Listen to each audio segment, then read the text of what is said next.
Sambou a un énorme autocollant Harley-Davidson collé sur le capot de sa Nissan, rituellement garé sous le porche de sa clinique ayurvédique. Harley-Davidson, deux ailes d'aigle, flanquées de part et d'autre d'un nom ronflant de fierté, respirant l'air pur, le bitume, les rats de louche et la route 66. Bizarre dans un village indien de bord de mer, où il est plutôt d'usage de pratiquer le scooter ou l'autorickshaw. Bizarre cette ostentation libertaire sur une voiture banalement fonctionnelle de médecin, courant de patient en patient à des dizaines de kilomètres à la ronde. Bizarre la dissonance du symbole, avec la moustache affable du docteur, sa quarantaine alerte, son regard malicieux mais doux, sa discrétion attentive, sa tenue bleu marine et ses sandales en plastique. Coup d'œil sur l'autocollant. Coup d'œil sur la moustache. Que se cache-t-il derrière l'un? Que se trame-t-il derrière l'autre?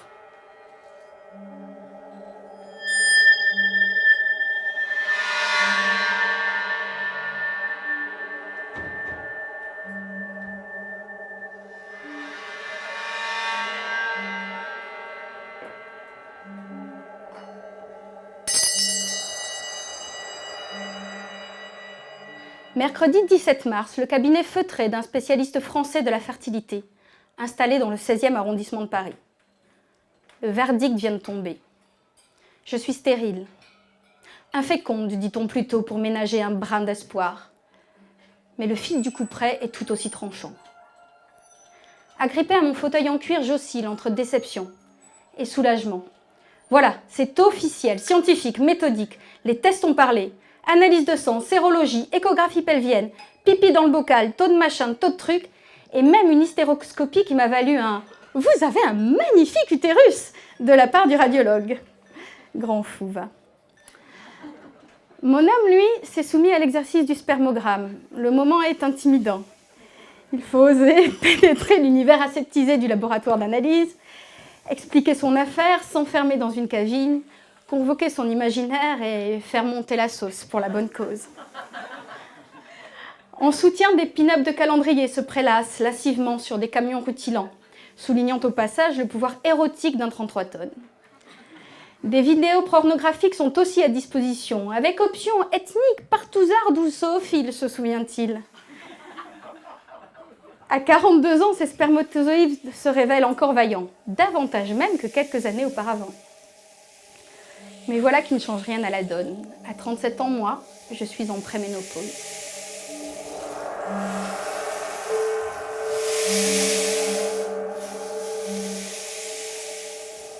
De bon matin, à l'heure où sur la plage, les pêcheurs unissent leurs forces pour tracter les filets jusqu'au sable, chantant en rythme pour se donner du courage, le téléphone drelin-dreline dans ma chambre. « Good morning, madame, you come down !» Au dehors s'étire la conversation des corbeaux ou le bruissement d'une cour combalée. Les mains jointes, la masseuse se tourne vers le portrait du dieu de l'Ayurveda, devant lequel se consume déjà un bâton d'encens et la flamme d'une bougie. Elle murmure une prière, puis me frôle le front et les pieds. C'est parti. Portée par l'ambiance, bercée par l'huile et les gestes, je change d'état de conscience et pénètre dans un autre espace-temps. Je m'abandonne, je me relie, je me confie. On me confie. L'Ayurveda considère que 3 forces vitales cohabitent en chaque être, ainsi que dans le reste de l'univers, m'indique Sambou. La première est Vata, l'air, l'éther. La deuxième Pitta, le feu. La troisième Kapha, l'eau, la terre. Leurs proportions respectives déterminent l'équilibre physique, mental et émotionnel propre à chaque individu. Lorsque celui-ci est rompu par un changement dans l'environnement, un choc, une contrariété, une alimentation ou un mode de vie inadapté, un mal-être surgit. L'art du soignant est alors d'identifier quelle harmonie régit normalement l'être, quelles sont les causes de sa perturbation et comment rétablir l'équilibre. À ce régime, toutes les journées ne sont pas guimauves et éléphants roses. Le traitement ramène à un stade primal. Au fur et à mesure que se dissolvent les blocages, des émotions et des mémoires enfouies affleurent. Le corps travaille, l'altérité déstabilise. On se surprend à juger, à comparer. Je n'échappe pas à la règle. sans que je sache pourquoi mon cœur s'emballe à la moindre bande d'amis s'ébattant dans les vagues. Je m'émeus en regardant le soleil se coucher sur la mer. Je sanglote devant le pire mélodrame made in Bollywood. Mon moral fluctue. J'ai mes jours de lassitude où la mélancolie s'insinue.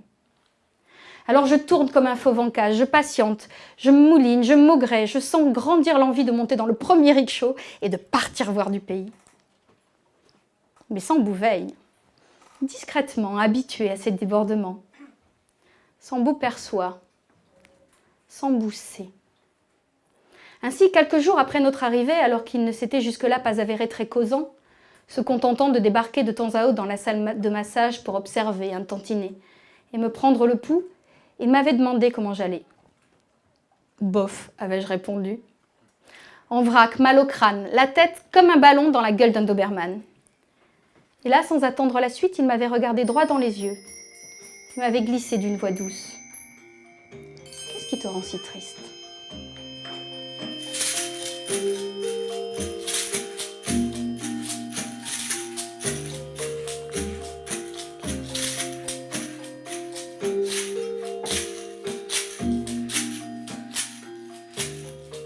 Il y a 6 mois, je n'imaginais pas me retrouver sur une route d'Indonésie.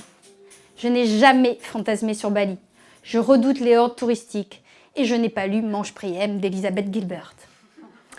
À vrai dire, je n'étais même plus très sûre d'avoir envie de partir en goguette de l'autre côté de la planète. Étais-je blasée, un peu snob, ou parvenue à faire de mon quotidien un voyage ? Depuis le début de l'année, de rencontre en rencontre, les conversations ne cessaient cependant de me ramener vers cette terre. Bali par-ci, Bali par-là, Bali ceci, Bali cela. Jusqu'à ce qu'il y a quelques semaines, au détour d'une conversation avec la présidente de l'association Naissance et Parentalité en pleine conscience, elle s'exclame, elle aussi. « Vous devriez aller à Bali et en rencontrer Pak Gusti. Cet homme d'une grande sagesse pourra vous parler de leurs rituels de naissance, qui sont absolument extraordinaires. »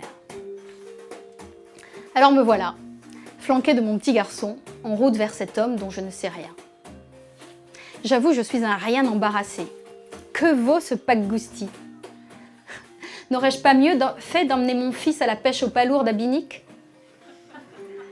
Du peu que j'ai pu en lire, on le dit Balian, Kataxon, chaman, yogi, issu d'une lignée de guérisseurs spirituels, capable de canaliser l'énergie universelle et de soulager par cet accès. Dans l'expectative, je décide de ne rien en attendre. Au pire, j'aurais fait un joli bout de chemin. Puis le vieux sage paraît. Son regard parle pour lui. Sarong vert, peau sombre, crinière et barbe blanche, cet homme est magnifique. Sa seule présence est un apaisement. Il sait pourquoi je suis là. Alors doctement, de sa voix douce et posée, il m'explique sa perception de la naissance, en commençant par le début, c'est-à-dire par la nature véritable de notre être. Vous n'êtes pas nombreux à chercher les origines de la vie au-delà des apparences, me dit-il en préambule, le rire franc en me jaugeant de l'œil. La spiritualité balinaise repose sur la compréhension du lien qui unit le macrocosme au microcosme. Les lois de la nature pulsent en nous.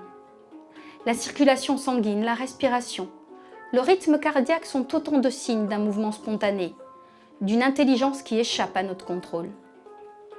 Pour nous, la vie vient du ciel. Chaque énergie individuelle en est une parcelle.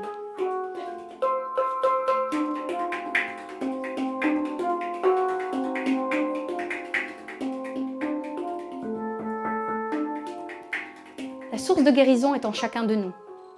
L'atteindre demande une évolution, une nouvelle compréhension de soi. Sinon, nous ne sommes qu'un bateau à la dérive.